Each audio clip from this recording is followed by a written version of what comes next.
السلام علیکم دوستو، امید کرتے ہیں کہ آپ سب خیریت سے ہوں گے۔ برصغیر میں صحابہ اکرام رضی اللہ تعالیٰ عنہ کی آمد کے اگلے ایپیسوڈ میں خوش آمدید۔ دوستو، حضرت مجاشع بن مسعود سلمی رضی اللہ تعالیٰ عنہ عظمت و جلالت کے حامل بڑے مشہور صحابی ہیں۔ آپ فرماتے ہیں کہ میں اور میرا بھائی حضور علیہ الصلوۃ والسلام کی خدمت اقدس میں حاضر ہوئے۔ ہم نے آپ کی بارگاہ میں ہجرت پر بیعت ہونے کی درخواست پیش کی۔ رسول اللہ صلی اللہ علیہ وآلہ وسلم نے فرمایا، ہجرت کے معاملہ تو گزر چکا ہے۔ دونوں بھائیوں نے عرض کی، پھر ہم آپ سے کس بات پر بیعت کریں؟ حضور علیہ الصلوۃ والسلام نے فرمایا، اسلام اور جہاد فی سبیل اللہ پر۔ دونوں بھائیوں نے بیعت کی اور واقعی اسلام اور جہاد کے نام پر بک گئے اور انہی کے ہو کر رہ گئے۔ حضرت مجاشع رضی اللہ تعالیٰ عنہ مشہور عرب شاعر امرؤ القیس کی اولاد سے تھے۔ حضرت مجاشع رضی اللہ تعالیٰ عنہ کو حضور علیہ الصلوۃ والسلام سے حدیث روایت کرنے کا شرف بھی حاصل ہے۔ بخاری و مسلم اور دیگر کتب حدیث میں آپ کی مرویات موجود ہیں۔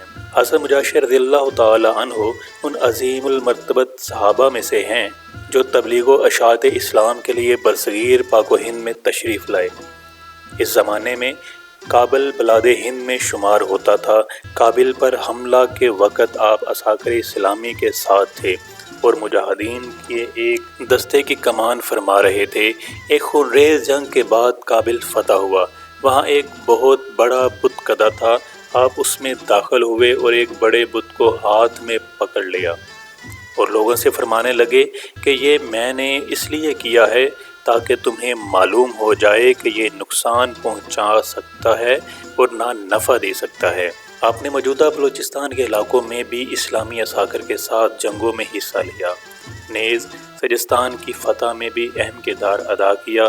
کابل اور بلاد ہند میں حضرت مجاشع اور دیگر بزرگ صحابہ رضی اللہ تعالیٰ عنہ کی کوششوں سے اسلام کے اصلاحی و تبلیغی کام نے خوب وسعت حاصل کی۔ دوستو، ہندوستان میں آنے والے صحابہ میں سے ایک نام حضرت عبد الرحمن بن سمرہ قرشی رضی اللہ تعالیٰ عنہ کا بھی ہے۔ حضرت عبد الرحمن بن سمرہ قرشی رضی اللہ تعالیٰ عنہ نبی پاک صلی اللہ علیہ وآلہ وسلم کے بلند پایہ صحابہ میں سے ہیں۔ حضور علیہ الصلوۃ والسلام نے آپ کا نام عبد الرحمن رکھا۔ فتح مکہ کے موقع پر مسلمان ہوئے۔ صاحب علم و فضل صحابہ میں ان کا شمار ہوتا ہے۔ احادیث کی روایت کی سعادت بھی انہیں حاصل ہے۔ بہت سے بزرگ تابعین نے ان کی شاگردی کی۔ آپ کے ممتاز شاگردوں میں حضرت حسن بصری، حضرت محمد بن سیرین، حضرت سعید بن مسیب اور حضرت عمار بن ابی عمار کے اسماء گرامی شامل ہیں۔ اسلام کی خاطر ہونے والی جنگوں میں بھی آپ نے کارہائے نمایاں سر انجام دیے۔ نبی پاک صلی اللہ علیہ وآلہ وسلم کے ساتھ جنگ تبوک میں شریک ہوئے۔ فارس اور عراق کی فتوحات میں آپ کا کردار بڑا اہم رہا۔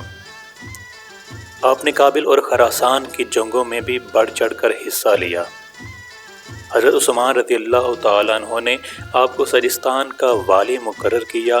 شہادت عثمان رضی اللہ تعالیٰ عنہ تک آپ اس منصب پر رہے۔ بلاد ہند پر آپ کے حملے بڑے مشہور ہیں۔ رن آف کچھ کا علاقہ جو گجرات، کاٹھیواڑ اور راجستھان کے درمیان پڑتا ہے اور دریائے ہند میں بڑی اہمیت رکھتا ہے، آپ کے ہاتھوں فتح ہوا۔ اس کے نواح میں واقع اور بھی بہت سے علاقوں کو حضرت عبد الرحمن رضی اللہ تعالیٰ عنہ نے فتح کر کے اسلامی مقبوضات میں شامل کیا۔ یوں برصغیر کے یہ تمام علاقے آپ کی ترک و تاز سے اسلام کی برکات و ثمرات سے بہرہ ور ہوئے۔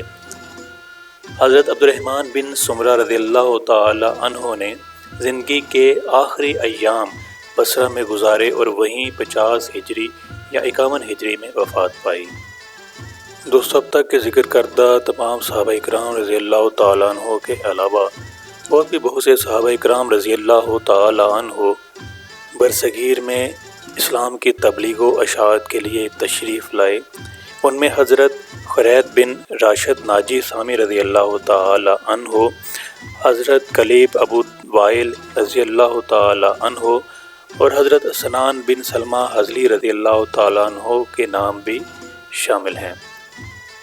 دوستو یہ تھی ہماری آج کی ویڈیو۔ امید کرتے ہیں کہ برصغیر میں صحابہ کرام رضی اللہ تعالیٰ عنہ کی آمد کی یہ سیریز آپ کو پسند آئی ہوگی۔ انشاءاللہ ہم اگلی ویڈیوز میں ایک نئی اسلامک سیریز کے ساتھ حاضر ہوں گے۔ ہمارے ساتھ جڑے رہنے کے لیے چینل کو سبسکرائب کیجئے، بیل آئیکن کو کلک کیجئے تاکہ آئندہ آنے والی تمام ویڈیوز کا نوٹیفیکیشن آپ کو مل سکے۔